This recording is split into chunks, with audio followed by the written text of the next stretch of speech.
ఒక అందమైన పల్లెటూరు, పచ్చని పొలాలు, నిశ్శబ్దంగా ప్రవహించే నది, కొబ్బరి చెట్ల శబ్దంలో నిద్రలేని రాత్రి.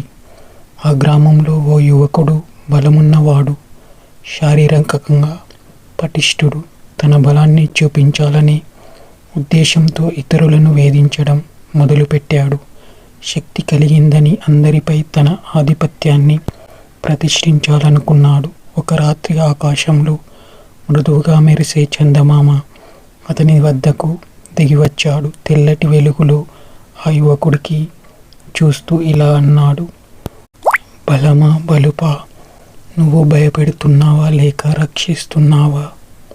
అబ్బాయికి ఆశ్చర్యమేసింది. నేనంటే అందరూ గడగడలాడుతారు చందమామ, ఇది నా బలం అని అంటాడు.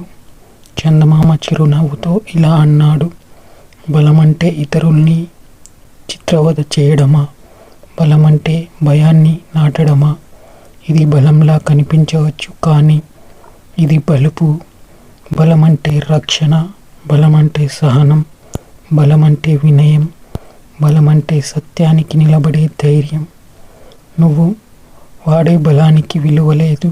ప్రకృతి దానిని మోసంగా భావిస్తుంది. అణకువ లేని బలం, సహనం లేని బలుపు తనకే ప్రమాదం.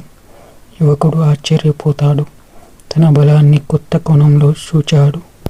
ఆ రాత్రి తరువాత అతడి శక్తి మారింది. హింస కాదు, హితమే అయ్యింది. బలంగా ఉన్న నిశ్శబ్దంగా ఉండడం నేర్చుకున్నాడు.